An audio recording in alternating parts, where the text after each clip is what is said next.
that I want to talk about a little bit is I'm going to invite Oyunbold up to talk about the Praxis Redemptive Frame and some of their experience actually using this with entrepreneurs in Mongolia. So if you help me welcome up Oyunbold, that would be great.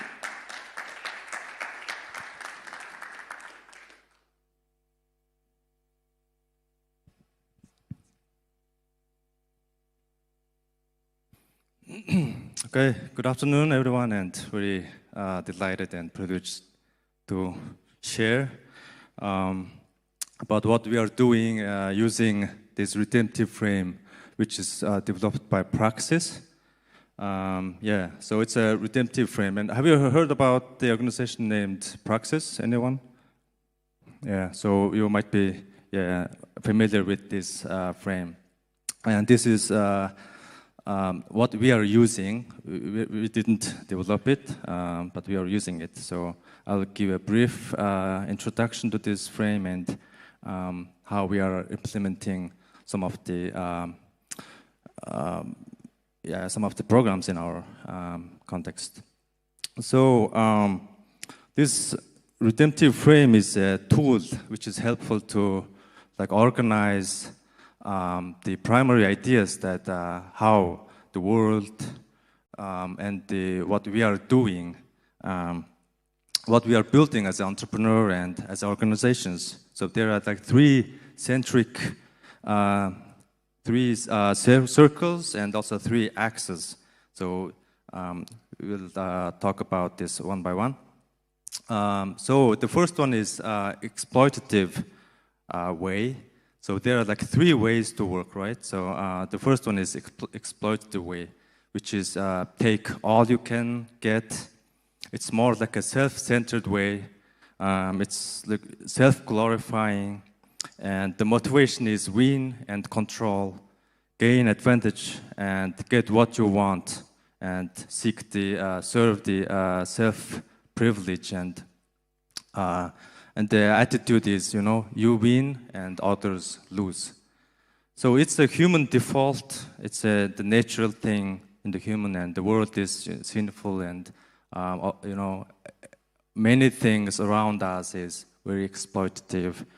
And but there is an ethical way, which is the doing things right. Being good, doing good by doing good, and being honest, having integrity, doing collaboration, and the attitude is I win and also you win. And we talk about this win-win principle and all these things, and it's actually a God's blessing through common grace for all humanity, and this is the response. This is the human's response to these exploitative things in the world, but there is a shortcoming, and there's issue with this ethical way. It's it makes us self-righteous. We become morally pride that we are doing good, you guys are doing wrong. We are the good ones, but the others are not. And also it has a danger to a justification by doing good. So when we are doing good, we are justified by God, all these things. So which means there are we know that there are bad things and good things, and all we just divide bad and good. So doing good is good thing, but doing good and being ethical is not enough. There is another way that we work, which is redemptive way. It's redemptive way is a creative restoration through sacrifice. So the motivation is love and serve, and it includes all the ethical ways, ethical works we do, but it's in a different way, in a different attitude and different motivation. And it says, I sacrifice and we all win together. So it's, ethical, doing good, plus creative restoration through sacrifice. And this is the gospel of, this teaches the gospel of grace and joining God in restoration of the world. And it's serving and loving God and our neighbors. So yeah, this is the definition of how being redemptive is. It's the following the pattern of creative restoration through sacrifice in our life and in our work. So being redemptive is actually an economic term, right? So it's like buying something back, and putting it back in the rightful place. And restoration is, as we all shared in the morning, it's like restoring, renewing, healing, putting the things back to the rightful place. But being restored, how we can restore something. So we do it in two ways. First one is being creative, and second one is being sacrificing. And being creative is it's a God's nature, that it's a greater God that we follow His nature to make new things, creating new things. And the second one is also what Jesus did for us. It's sacrificing. It's serving God and serving the world generously, giving ourselves, right? So yeah, and that's the three circles, and there are also three axes or three dimensions. So how we can be redemptive in how we do it and what we do it and why we do business and in our organizations. So the first one is what we build, which is more like a strategy, but I will not share all the details, but you can see from the slide and also from the document in the HOA app. So the strategy is exploitative way talks about leveraging culture, and ethical way is advancing the culture, keeping the same thing, but it's just advancing it. But the redemptive way is more about renewing the culture. And it's about our products, services, like entrepreneurship, what we are offering, and our brands, and our experiences, and what we are doing. And the next one is how we are doing it, how we are building it. It's more related with the operations. And exploitative way uses people, ethical way respects people, doing good for the people, but redemptive way is about blessing the people, that people working in our organizations, that working our products and services providing, and it's about culture, business and values, and ownership, partnerships, all the process and innovation. So it's about generously blessing the people. And the last one is why we build it, why we do our our ventures, our businesses, and it's more related with leadership. So the exploitative way talks about living for self, and the ethical way talks about improving yourself, improving the things around us. But the redemptive way teaches us that we can die to self, but we can all win together, and we can restore the things in the surrounding us. It's about leadership, motivation, ambitions, and all these things. So this is the full picture, right? So the exploitative way uses the world, ethical way helps the world, but the redemptive way loves the world. And we are doing this. Our founder, Bollerhu, and I joined 2 years ago in the ecosystem building cohort organized by Praxis 2 years ago, and then we found it really powerful to teach in our entrepreneurs. So we did like several events in our city. So one of them is Redemptive Imagination Dinner, where we invited some key ministry leaders and then shared them about this frame. And another thing is we also licensed the Redemptive Lab by Praxis, and we invited one cohort of growth stage entrepreneurs.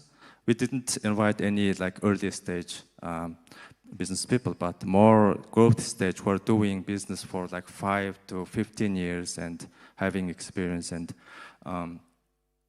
so there was like really good and encouraging feedbacks from the people, because they've been doing business for like long time. But after hearing this framework, they were sharing that, I thought I was doing a Christian business. I've been a Christian for like more than 10 years, but I've never thought about this. I thought, being good, being ethical is enough. And also some business people in our country thinks that being a Christian, doing business is just, giving some offering to the church or supporting some mission work is enough. That's it. But they've been doing sometimes they did exploitative ways as a Christian. Sometimes their attitude was like exploitative. They were using people, sometimes using others for their own benefit and things. Or sometimes they're just doing good, being good, doing right, well, and then also judging others, I was doing good, you're not. And so that thing is also like, the prodigal son, right? So the prodigal son, and the brother was being ethical. He's being always doing good, and then he judges his brother. And this is like our strategy that we kind of think this way. So we have like different programs and activities, and there's a learning part which is like open to the Christians. So there's the content and the conference and some like open meetings, meetups, and people can learn from this. And the next stage is more engaging part, where people really join our programs and learn, especially the Aspire program for 2 months and joining our business competition and things. And then in the next stages, we are trying to use this redemptive frame, because we require our growth stage businesses to attend this redemptive lab, which is for 3 days. Sometimes we do it 2 days. So this redemptive, this is one of the requirements that to accelerate their business, they join our mentorship program, also this redemptive frame program. And this is, people been doing business for a long time, but after this doing business in redemptive ways, like very powerful, and they are going deeper and being close to God. They sometimes change their business vision. They sometimes change why they are doing what they are doing. And eventually it's more like our vision is to build and develop more business people who transform and change the culture. And thank you.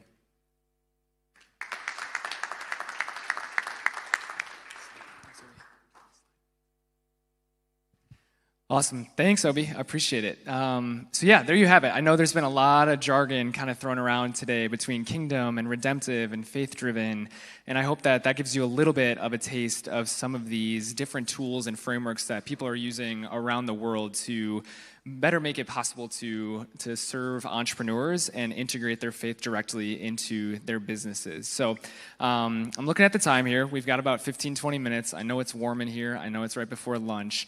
But we're actually going to have just a little bit of Q&A. So if you're anything like me, again, all of these words being thrown around of kingdom, redemptive, faith-driven, sometimes it's hard to keep it all straight. And I think it would be good just to have some collaboration and thought process around. If you're curious about what one of these tools looks like, if there's anything that was confusing, if you have questions, talk to these guys. But I'm also going to invite them back up to the stage for a little bit here, and we're going to just do a little bit of Q&A if there's anything that caught your attention and that you want to talk about. So Obi, I'm going to ask you to come back up, and Joseph, if you want to come join me on stage, if you guys give these guys another welcome back on up.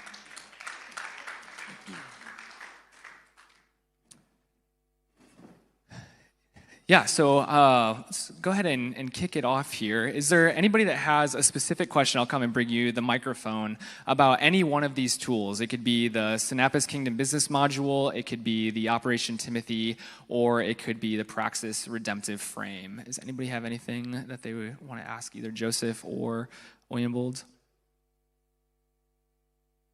Yeah, come over to you.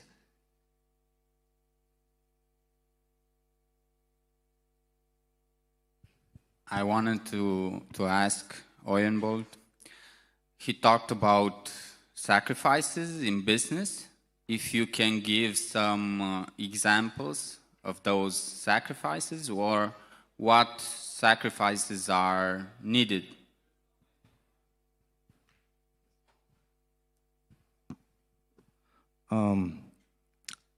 First of all, I'd like to ask you guys to ask me questions, not to theological things, but more practical things that we are doing, because it was, developed by those thought leaders in Praxis. And yes, for so doing businesses actually, kingdom businesses actually, it's sacrificially generous, right? So in Aspire, we also teach that to find our calling.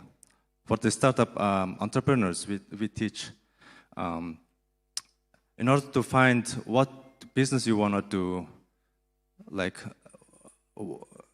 find your calling, you need to know not what you want, but you need to find out what others want, what others need, what the society, what's the need around you, what's the demand around you. So first, thinking not of your interest, not of your hobby, or not of what you're passionate about, but looking for like others' need and the problems around you. That's one of the ways that you can, the right way to decide what business you want to do. So this thinking process itself is a sacrificial way, not focusing on yourself, but focusing on others. Awesome. Thanks, Obi. Yeah, coming to you, James. Okay, I've got two questions. You can take one or either of them. So my first question is, how easy do you think it is for somebody that's outside of your ecosystem, right, so that hasn't been through a Praxis lab or hasn't been through all of the Synapis training? Matthew told me it was 100-odd pages. How easy is it for somebody to take these frameworks and implement them? So take redemptive and implement them. Yeah, I'll pause there and then I got a follow-up. So let me start here. So we have had opportunities to hold kingdom business workshops where it's more of a tester a tester of what does it really look like to run a kingdom business. So we have had feedback that, especially for a country like Kenya where we have 83% professing Christians, they're in business and they're trying to really, live out their kingdom calling. Even if they don't have, the knowledge, or they might had, been invited in a church and they know they are contributing towards the mission of God through what is happening in the ministry of church. So they have an idea of really, I'm a faith-driven entrepreneur, but I don't know practically how to do this. So some of them have come back, and that is what has attracted them even to the Synapse offering. They are completely outside. They haven't even had an opportunity to go through the Synapse program. But most of them come back and say, no, I want to really go deeper into this. I hope that helps. Yeah. Can I add one thing? I also work at Synapse. So one of the things that he does and our alumni team do is provide ongoing coaching. So to give an idea of the time that it can take, the Kingdom Business Framework is introduced in a 16-week format historically. What we tend to see, though, is people are trying to change mindsets, change patterns of behavior, and then they usually need additional help to create what we encourage but certainly don't require. These are adults. They're running their own businesses, their own specific kingdom business plan. And so Joseph and the team do a great job of working with people to say, okay, how is the Holy Spirit leading you? Because it's not one size fits all. We're not saying to them, here's the thing, if you just do all of this. It's their questions. And so they do a great job of that, and I don't think that's come out at all. And it's something, as we work with people over years as alumni, we want to continue to feed into, and we want them to learn together. So, I mean, these are all in the journey of being a disciple and a kingdom business leader. These are hard, tricky, dynamic things. So that's one other thing they do a great job of. And I was saying to Joseph and I met at a kingdom business standalone workshop years ago. He came up afterwards, and by God's grace, he came and joined our team. In our case, it's not that easy to bring people from outside of our network, because we have a small number of population, and also Christian community, and also those who are doing business are even smaller. And but we try our best to reach more through our conferences, our content, and events. So as I shared before, we don't invite like anyone to this Redemptive Lab program, but those who are really want to learn, and those who've been doing business for some time and they want to go deeper. So we want to we recognize that those kind of people, and really about those people who have the same value. So we want to we invite those kind of people in the first. So it's very handful number of people that we work with.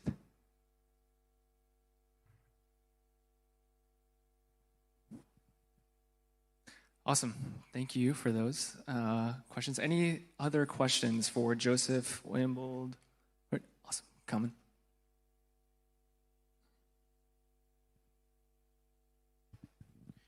Thank you guys for your time.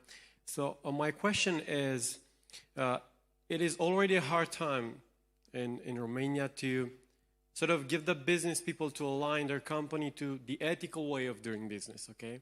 So how do you introduce the even better idea of redemptive way to someone who has a hard time of doing business in the ethical way already? So in a word, how would you suggest of kind of selling the idea of redemptive business? Because I guess you wouldn't just wait for businesses to come in and ask for a better way of doing business. How would you sell the idea? And I think this is especially for OB to what you do. So answer is attend Praxis cohort, license their program, and teach it. So a guild or some other like capacity builders can really organize this kind of events. So firstly, before Redemptive Lab, we organized Redemptive Imagination Dinner, which is, inviting those people that we want to reach, like business people or nonprofit people, the leaders, and then we just share about it. And then the first time we like ourselves, it was not easy to teach, so we translated the video teaching by Praxis into Mongolian language. We with the voiceover, and then we just showed it in the dinner. So so like 20, 30 leaders joined, and it was very impactful for them. So just start by one imagination dinner or some event. Yeah, thanks for that. Joseph, I might ask for you to add a little bit to that as well, just based on the experience of corruption in the markets in Kenya, and I know that's true in Romania as well to a degree. And so with this idea where it's not always as black and white, and sometimes to grow, it feels like you have to cut corners, and I'm curious what that looks like on the Synapis side as well. So after engaging the Kingdom Business Framework, we have had entrepreneurs coming boldly and sharing stories of situations where they were compelled to be unethical. But because of the content and the community that they are part of, they were able to really say no to corruption. And that's in our impact report, and over 60% of our alumni we survey every year, they were 82. Thank you, Matthew, for correcting that. 82% of our alumni who we survey every year, they boldly say they were strengthened by the support they got, and they are still getting to stand against corrupt practices. I mean, the other day, I think 2 weeks before we traveled here, there was a report that was given that Kenya is round number 4 in terms of corruption. So that means the practices are becoming a bit challenging, especially even to run a business, not to say the challenges of just navigating the marketplace. But there is hope, because we are also seeing a different crop of entrepreneurs or business leaders who are, open to say, I will not do this, I will not engage in this. And in fact, one of the other stories that I wanted to share was about this entrepreneur who is engaged with milk processing in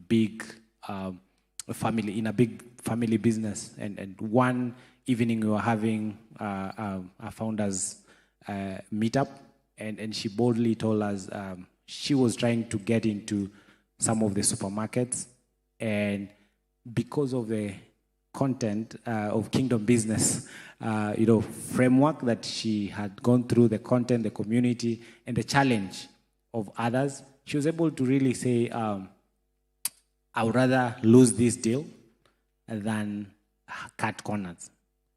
And that's just a way in which we are seeing them, just encouraging entrepreneurs to really think about this as an invitation. And one of the other things she said is God is working even while I am also obeying, which was so beautiful. Yeah, thanks. Yeah, that's awesome. Thanks, Joseph. I think that's what's so interesting about a lot of these frameworks too, is that as you start to get a community of people that start thinking in the same way, they start to think against the grain of maybe the culture that they actually grew up in, that, hey, there's a different way to do business, and that has some real momentum and some real strength behind it.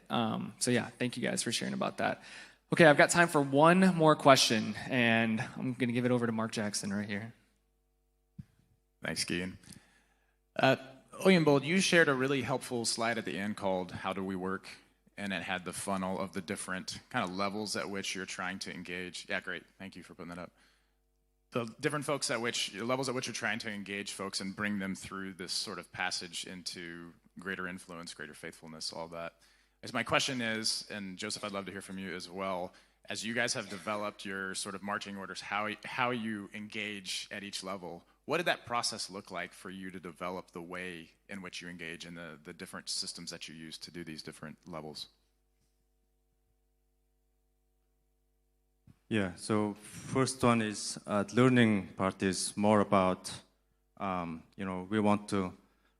we can't work with entrepreneurs physically as many as we can, right? So those, we create contents like podcasts, we are very active in social media. We have like more than 50,000 followers in our social media pages, and we create like reels and podcasts on our YouTube, and we're active on that just to provide this value-based contents they can learn, and even just one quote or something. And then we organize like different kinds of events like Faith Tech Ulaanbaatar, like those who are in the tech. So we do it like bi-monthly meetings. And Faith in the Work is another arm of the ministry that we do mostly with the Christians, and talks about faith in the work integration, right, that we also talked earlier, and the summit, the conference, and these are some of the things. But we also have Unleash networking event, which we try to do it like monthly or sometimes bi-monthly, and so just those.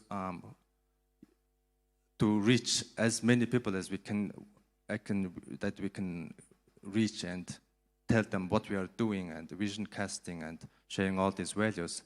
And yeah, and then the Inspire program, 2 months program, that around 15 entrepreneurs join at one time, and because of capacity, we are doing it only 2 times or 3 times a year, and then yeah, it goes deep. It goes deeper. We do it more, more seldom.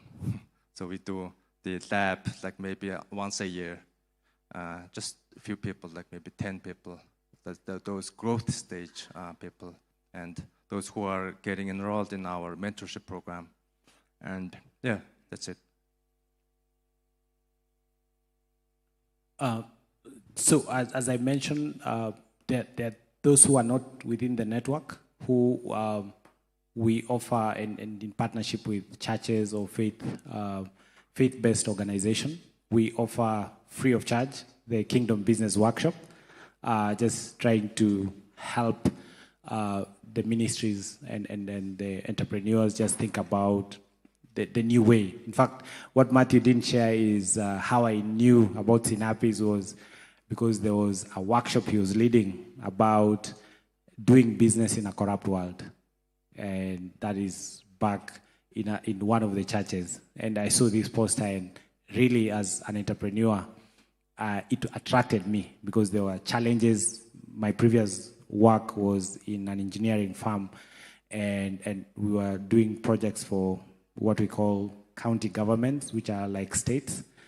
And what I faced in the boardrooms was a reality for me to think about, okay, do I stay here or do I trust God for another, way of not only just paying my bills, but also contributing. So I had to really make a quick decision and trust God that the transition will not be easy.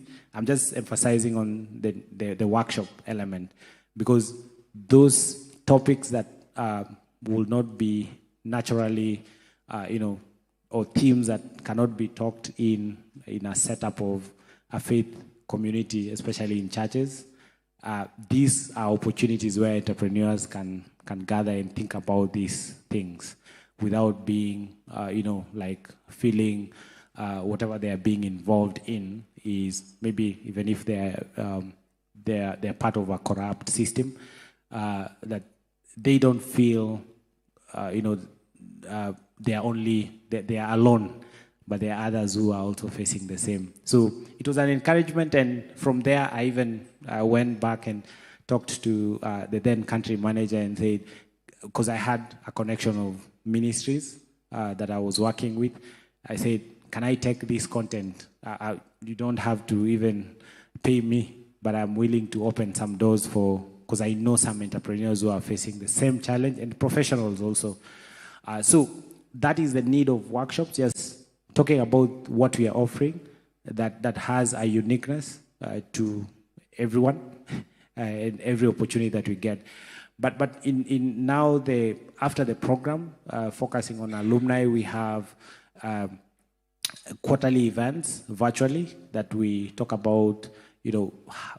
We try and theme them around faith-driven entrepreneurship or kingdom business, focused, be it one of the elements, be it culture, be it purpose, be it stewardship, just trying to generate conversation and challenge the current status of thinking. So there's that quarterly events, but also on top of that, just looking at also a funnel like this is there are general events or workshops. Now we used to run a fast track accelerator where now we focus on a few entrepreneurs who are in the growth stage, and there we implemented a kingdom business consulting process where we work with an entrepreneur, and James, the story that I mentioned, and Emma were part of this accelerator. So there we go deeper. We allow them in their peer session to just think about all these elements. But what is becoming also apparent is after that, what next? So there is also the ongoing opportunity for coaching where we open up our time, just also involving some of our team members who handle other things, other roles, and have expertise like Yvette, just to have this conversation with those who really are willing to implement their kingdom business frameworks. And most importantly, in this conversation, they come up with a plan. Just like they have a kingdom, a business plan, we also encourage them to develop a kingdom plan, a kingdom business plan, where they work through their goals over a period of 1 year, and that's where we provide now one-on-one support. Yeah. Just to add one thing, so we also give emphasis on building community. So in the learning and engaging part, we see this as more like a broader community, or the public, the Christians, all Christians. And then accelerate and then impact part, we see it as a core community, those who are really closely working with us, those who are mentoring us, those who are supporting us and joining our programs regularly. So those are like also a handful of people, like maybe 30 people. So we work with them in that stage. Awesome. Thank you very much. Can we give these guys a round of applause?